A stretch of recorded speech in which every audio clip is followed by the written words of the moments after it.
তো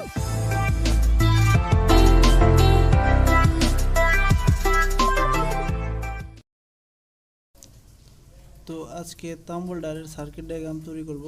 নেক্সট ভিডিওতে আমরা এলএস ব্যান্ডের পিএলসি এবং এক্সপি বিল্ডার দিয়ে এর প্রোগ্রামিং করে দেখাবো।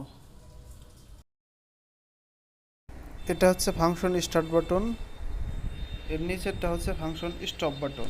ফাংশন স্টার্ট বাটন প্রেস করার সাথে সাথে সমস্ত কন্ট্রোলিং পাওয়ার চলে আসবে এবং পাওয়ার ইন্ডিকেটর ল্যাম্পটি জ্বলে উঠবে। জন্য একটি সিলেক্টর সুইচ ব্যবহার করা হয়েছে। নো স্টিম দিলে ডাইরেক্ট হিটিংয়ে চলে যাবে। হিটার টাইম সেট করা যত থাকবে ততক্ষণ হিট হতে থাকবে, আর ফিল স্টিম দিলে প্রথমে স্টিম নেবে টাইম অনুযায়ী।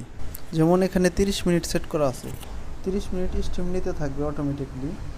30 মিনিট হয়ে গেলে অটোমেটিকলি স্টিম অফ হয়ে যাবে এবং হিটিংয়ে লাইন চলে যাবে। এবার হিটিংয়ে যত সেট করব তত মিনিট হিট উঠতে থাকবে। হিটিংয়ের টাইম সেট হয়ে গেলে হিটিং বন্ধ হয়ে যাবে।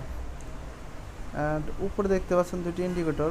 স্টিমে যখন লাইন পাবে স্টিম লাইন জ্বলে থাকবে, হিটিংয়ে যখন লাইন পাবে হিটিং ইন্ডিকেটর জ্বলে থাকবে।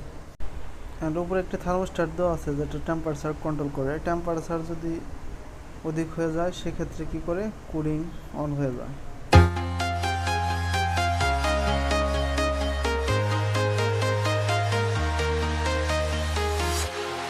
Walking alone, the streets are empty. The only thing I can see is my own silhouette. I'm getting stronger, step by step. The clock is ticking, but there's no time for regrets. I've been flying from town to town, from London to Taiwan. I've been all তো circuit diagram আমি আগেই করে রাখছি। তো এখন simulation start করি। Circuit breaker on করলাম, এখন ফাংশন স্টার্ট বাটন প্রেস করার সাথে সাথে মোটর ফরওয়ার্ড ঘুরতে শুরু করবে। একটা টাইম লেট করতেছে, দেন ফরওয়ার্ডে ঘুরবে। 5 সেকেন্ড পর ফরওয়ার্ডে ঘোরা শুরু করছি। এইদিকে no steam full steam, full স্টিমে চাপ দিলাম। এবার কি হচ্ছে, স্টিম নিচ্ছে, টাইমার কাউন্ট করছে কতক্ষণ স্টিম নেবে। স্টিম নেওয়া শেষ হয়ে গেলে অটোমেটিকলি সে হিটিংয়ে চলে যাবে। তো এখানে কুলিংয়ের অপশনটা রাখা হয়নি। তো পুরো সিস্টেমটা অফ করতে চাইলে অফ বাটন প্রেস করার সাথে সাথে পুরো কন্ট্রোলিং পাওয়ারটা চলে যাবে। অফ বাটন প্রেস করি, পুরো কন্ট্রোলিং পাওয়ার চলে গেছে।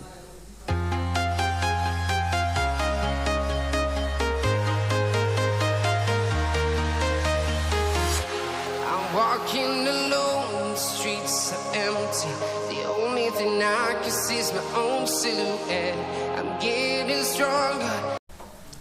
এবার ফাংশন স্টার্ট বাটন প্রেস করার সাথে সাথে পুরো কন্ট্রোলিং পাওয়ার চলে আসবে। তো স্টার্ট বাটন প্রেস করলাম, টাইমে লাইন পাইছে, একটা টাইম লেট করে মোটর ফরওয়ার্ডে ঘুরতে শুরু করবে। এই পাশ দিয়ে নো হিটিংয়ে নো স্টিমে দেওয়া আছে, বিদায় ফিল নো স্টিমে দিলাম। এবার ফিল স্টিমে দিলাম, টাইম কাউন্ট করছে কতক্ষণ স্টিম ফিল হবে। তো এখানে দেখা যাচ্ছে 17 সেকেন্ড, 16 সেকেন্ড। এখানে যত মিনিট দেওয়া যেতে পারে, সেকেন্ড দেওয়া যেতে পারে, তো আমি সেকেন্ড দিয়ে করছি। তো 14 সেকেন্ড আছে, 14 সেকেন্ড পরে স্টিম নেওয়া বন্ধ হয়ে যাবে, অটোমেটিকলি হিটিংয়ে চলে যাবে। 11 সেকেন্ড আছে, 10 সেকেন্ড, 9 সেকেন্ড, 8, এই 7 সেকেন্ড পরে স্টিম নেওয়া বন্ধ হবে এবং হিটিংয়ে চলে যাবে।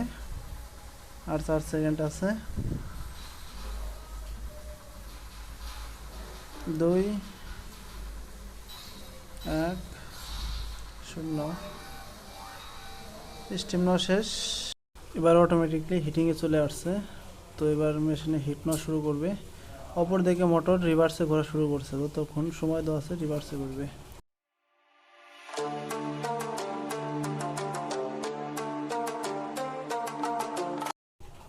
এবার ফিল স্টিম অফ করে দেবে, ডাইরেক্ট হিটিংয়ে চলে যাবে। তো হিটিংয়ে চলে আসছে, হিটিং কয়েল অন হয়ে আছে।